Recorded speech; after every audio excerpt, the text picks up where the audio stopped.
Cricket world cup league 2 round 18 match 4 की अगर बात करें तो आज हुआ नेपाल वर्सेस स्कॉटलैंड के बीच में। जी हाँ, लगातार बैक टू बैक मुकाबले थे। पिछला मैच नेपाल वर्सेस यूएसए था और इस बार नेपाल वर्सेस स्कॉटलैंड। अभी 2 मैच और बाकी है इस राउंड में।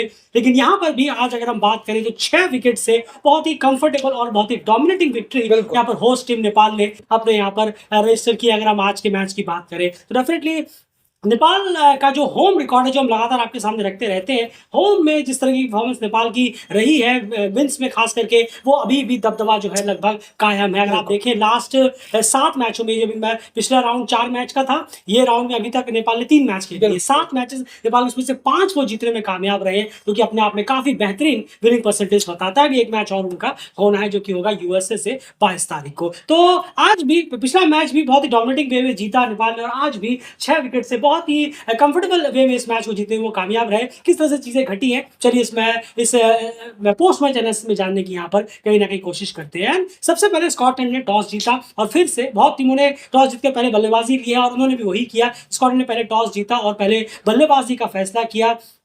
फिर से हमें आज वही चीज देखने को मिली नेपाल के खिलाफ जो स्कॉटलैंड का पहला मैच में देखने को मिला था। एक लंबी शुरुआत मिली, अगर हम देखें एक वक्त पर 70 के कुछ के आसपास पर टीम 1 विकेट था, और उसके बाद फिर हमें एक बहुत बड़ा टेरेबल कोलैप्स देखने को मिला और टीम 200 का आंकड़ा भी नहीं छू पाई। 50 ओवर खेलना तो बहुत दूर की बात है। किस बिल्कुल, तरह से कहें? बिल्कुल, बिल्कुल सही कहा आपने। ओपनर आए मिकरीत और मनसे, और मिकरीत ज़्यादा तो नहीं चल पाए। जी हाँ, दीपेंद्र सिंह ऐरी ने उन्हें जी आउट हाँ, किया। एल्बर्ट ओपनर्स बिल्कुल एक और बार स्कॉटलैंड की जो ओपनर है वो साझेदारी देने में नाकामयाब ज़रूर रहे, और फिर से एक असफल जोड़ी साबित हुई ओपनर्स की, अगर हम बात करें। बिल्कुल सही कहा आपने। और सबसे बड़ी बात है स्पिन का जाल। और आज जो है बॉलिंग के पर्सपेक्टिव से ये एन आपको बताएंगे, लेकिन स्पिन में आज पूरी तरह से स्कॉटलैंड बेदम नजर आई। इस पूरे बैटिंग लाइनअप में अगर आप देखेंगे तो यहाँ पर जिस तरह से बोलेंगे पेसर्स स्पिनर्स की जो विकेट्स है, वो सारे विकेट्स जो है वो बहुत ही क्रूशियल रहे हैं। जॉर्ज मनसे को जो बोल्ड मारा संदीप लामिछाने ने, वो बॉल थोड़ी नीचे भी रही और काफी एकदम स्टंप टू स्टंप बॉल थी और उस पर क्लीन बोल्ड वो हो गए। मनसे को शुरुआत मिली किस रन उन्होंने किए, लेकिन बड़ी इनिंग में से आज वो तब्दील नहीं कर पाए। उसके बाद ब्रेंडन मैकमिलन आए, कुछ अलग ही इरादे लेकर आए थे, काफी पॉजिटिव और काफी बिल्कुल, तेज कहीं ना कहीं इनिंग उनकी रही। 28 बॉलों में उन्होंने अपने 50 रन की इनिंग भी खेल दी और देखते ही देखते वो 44 रन तक, माफी 44 गेंदों में 73 रन तक पहुंच गए। लेकिन उसके बाद अगर आप देखें तो उसके बाद संदीप लामिछाने ने उन्हें वापस से फंसाया, लॉन्ग ऑफ और की लॉन्ग तरफ। ऑफ की तरफ फंसाया और कुछ ज्यादा ही एक्साइटेड वो हो गए और अपना विकेट उन्होंने वहां पर गंवा दिया। एक छोर वो संभाल के रखते तो और ज्यादा बेटर रहता। बिल्कुल, तेजी बिल्कुल। उन्होंने शुरुआत में दिखाई, थोड़ा सा बॉलरों को प्रेशर में डाला, लेकिन उसके बाद थोड़ा सा और अगर बेहतर खुद को थोड़ा सा संभाल लेते तो और ज्यादा बेटर रहता। क्योंकि देखना चाहिए था कि उनके सामने धड़ाधड़ विकेट गिरते लगातार बिल्कुल, चले जा रहे हैं। बिल्कुल। ये चीज भी उन्हें सोचनी है। सिर्फ अपनी इनिंग खेलकर चले नहीं जाना है, क्योंकि वो नंबर 3 के बल्लेबाज है, काफी बेहतरीन बल्लेबाज है। इनिंग भी बहुत शानदार आई है और बड़े बड़े इवेंट्स पर भी बहुत कमाल की बल्लेबाजी वो बिल्कुल। करते हैं। लेकिन थोड़ी सी उनसे इसीलिए उनसे उम्मीद भी है क्योंकि वो कमाल की बल्लेबाजी करते हाँ, हैं हाँ, कि एक बिल्कुल, छोर संभाल कर वो थोड़ा सा लंबा स्कोर को लेकर जाते हैं, लेकिन अनफॉर्चुनेटली वो ऐसा नहीं कर पाए। उसके बाद फिर और स्पिनर्स ने भी बेदम करके रख दिया। रिची बैरिंगटन हो, ये भी स्पिनर ललित राजवंशी ने बोल्ड मारा, उन्होंने महज 12 रन का कंट्रीब्यूशन दिया। मैथ्यू क्रॉस को बोल्ड मारा। संदीप लामिछाने ने सिर्फ 1 रन। मार्क वाट ने 20 किए 34 गेंदों में। माइकल लीस का ये डिजास्टर टूर जा रहा है बिल्कुल अभी तक, जी। अगर हम बात करें चाहे बहुत बॉल ही से हो बुरा, चाहे बहुत बल्ले से खराब। हो, बहुत ही खराब टूर जा रहा है उनका।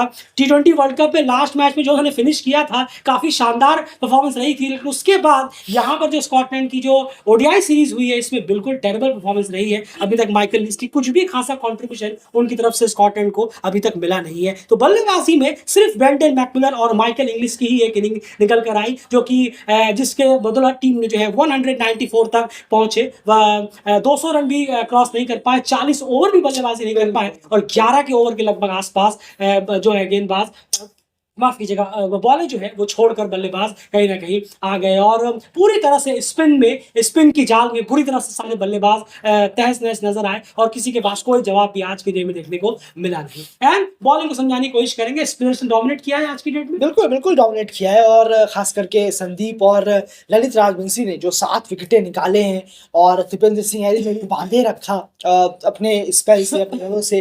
पावर प्ले में आके उन्होंने भी विकेट निकाले। लेकिन जो आउट क्लास किया है बल्लेबाजों को स्कॉटलैंड के, वो उसकी तारीफ करनी होगी संदीप और ललित राजवंशी की। और कई रिकॉर्ड भी इस दौरान दोनों ही गेंदबाजों ने मिलकर तोड़े अपने अपने लिए और टीम के लिए भी। और बहुत ही अच्छा परफॉर्मेंस रहा कि स्कॉटलैंड के किसी भी बल्लेबाज को उन्होंने बड़ा स्कोर करने से रोका और टीम लिमिटेड स्कोर तक ही पहुंच सकी इन दोनों की कमाल की गेंदबाजी की। बिल्कुल सही कहा आपने। 194 किसी भी तरह से डिफेंडेबल टोटल तो नहीं था जी। इस पिच पे, जहां पर अच्छे खासे बल्लेबाजों के लिए रन्स भी हैं और स्पिनर्स के लिए हेल्प भी था। तो 194 प्लेयर को एक्स्ट्रा ऑर्डिनरी परफॉर्मेंस देनी थी, जो कहीं ना कहीं स्कॉटलैंड के बॉलर्स बाद में नहीं कर पाए। तो खैर, और एक चीज और मैं आपसे पूछना, एक चीज और कहना चाहूंगा कि ललित राजवंशी की अगर हम बात करें, काफी टाइम से उनके जो स्पेल्स हैं वो विकेटलेस गए। आज उन्होंने विकेट टेकिंग लेंथ बहुत अच्छी पकड़ी है, क्योंकि एक लेंथ जो एक टप्पा ढूंढना चाहते हैं बॉलर, शायद आज उन्हें वो मिल गया। बिल्कुल मिला है, ये आपने सही कहा है, और वो ढूंढने में कामयाब रहे हैं। और ये बहुत अच्छा रहा कि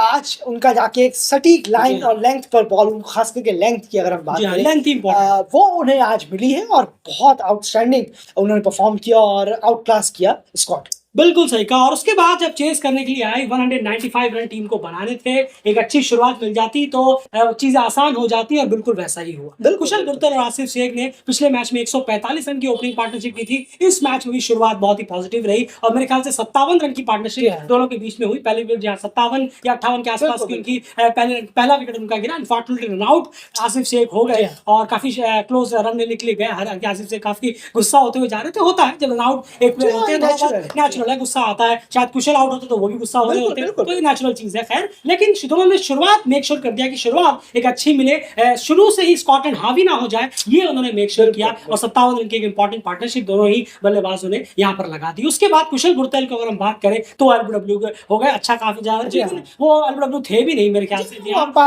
अंपायर बहुत खराब रही, अंपायर डिसीजन बहुत इधर रहे हैं। जैसे कि पिछले मैच में देखिए, आसिफ शेख जो है वो रन आउट हो गए थे शुरू में ही, लेकिन थर्ड अंपायर ने देखा ही नहीं। और होते हैं अंपायरिंग तो हम कितना देख चुके हैं, अब टीआरएस आया है, वरना इससे पहले तो आम चीज वो तो फुल मेंबर्स में भी ऐसे ही था। बिल्कुल, तो ये हो जाता है। बिल्कुल सही कहा। अंपायरिंग रहे कुशल गुर्जर को जो कोई शॉट वॉट खराब नहीं था, काफी अच्छा वो जा रहे थे। 103 की स्ट्राइक रेट जा रहे थे, काफी उम्मीद थी कि इस बार 50 लगाते, लेकिन अंपायरिंग के चक्कर में वो अपना विकेट गवा बैठे। और उसके बाद यहाँ पर आए थे ईशान पांडे और रोहित पौड़ैल, कप्तान। रोहित कप्तान ऑलरेडी बहुत प्रेशर में थे, क्योंकि उनके बल्ले से काफी वक्त से रन निकले नहीं है, कुछ खासा परफॉर्मेंस रही नहीं है ओडीआई में अगर हम बात करें। और ईशान पांडे जो कि अपना दूसरा ओडीआई मैच खेल रहे थे, पहले मैच में वो नॉट आउट गए थे, लेकिन पहले मैच में आपसे पिछले एनालिसिस में भी कहा था, पहले मैच में उनका जो है वो ढंग से टेस्ट नहीं हुआ था, क्योंकि 203-4 रन बनाए थे, उसमें से 150 करीब रन तो पहले ही ओपनिंग पेयर बना चुके थे। 50-60 रन चाहिए थे, उतना कुछ खासा प्रेशर नहीं था। लेकिन इस मैच में जब ईशान पांडे आए तो टीम को 136 या 135 रन करीब चाहिए थे, यानी एक अच्छी पार्टनरशिप की यहाँ पर जरूरत थी। और ईशान पांडे ने बहुत ही अच्छी और एक बेहतरीन नॉक खेलकर टीम को उस मुश्किल से निकाला। 58 या 59 पे 2 से मुश्किल से निकाला, 104 रन की साझेदारी की कप्तान रोहित पौड़ैल के साथ, और टीम के लिए बहुत ही आरामदायक और इजी विक्ट्री यहाँ पर निकाल के दी है। यार ईशान पांडे की इनिंग काफी बेहतर रही, स्ट्राइक रेट भी काफी अच्छा रहा, 90 के आसपास। बिल्कुल बहुत अच्छा खेले, उनके लिए अच्छा है, यंग है, अभी टीम में नए आए हैं, जितना अच्छा करेंगे आपके पास रन ही है जवाब देने के लिए, आपकी करेंसी रन ही नहीं। बिल्कुल सही कहा, रन ही आपकी करेंसी है, मुंह से जवाब आप नहीं दे सकते। बिल्कुल, बस बल्ले से मैच खेलते रहना है। और रोहित पौड़ैल काफी प्रेशर था रोहित पौड़ैल पर, उन्होंने रिलीज हुआ होगा प्रेशर, बिल्कुल किया है और फिनिश किया है मैच को। ऐसा नहीं कि आउट होकर चले गए, पेविलियन लौट गए। ये बहुत जरूरी है कि आप टिके, मैच को फिनिश करें ऊपरी बल्लेबाजों के लिए, और उन्होंने आज किया। कमेंडेबल बैटिंग हुई ईशान पांडे और रोहित। बिल्कुल सही कहा आपने। और रोहित पौड़ैल, मैंने पहले ही कहा कि काफी प्रेशर थोड़ा सा रिलीज हुआ, काफी रिलैक्स महसूस वो कर रहे होंगे। 29 अक्टूबर 2024 के बाद, 2024 अक्टूबर के बाद से ये उनकी दूसरी 50+ स्कोर है।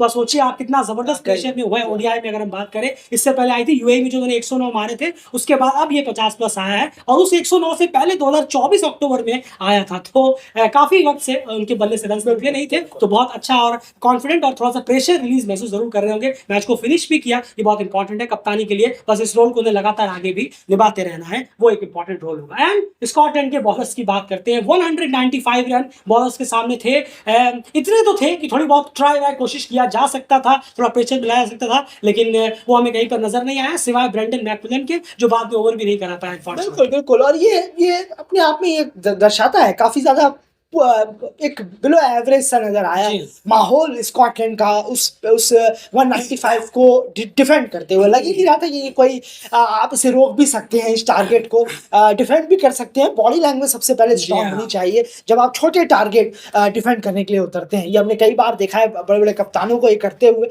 लगता है वो ऐसे मैदान में आते हैं, ऐसा लगता है 395 का जी टारगेट हाँ। दिया। तो इस तरीके से बॉडी लैंग्वेज होनी चाहिए, लेकिन ऐसा नहीं रहा। बॉलिंग भी काफी ज्यादा एवरेज रही है, डाल रहे हैं डिलीवरीज, आप इंतजार कर रहे हैं कि कोई गलती हो जाए, कुछ हो बिल्कुल। जाए, वो उठाकर मारे तो भी हो जाए।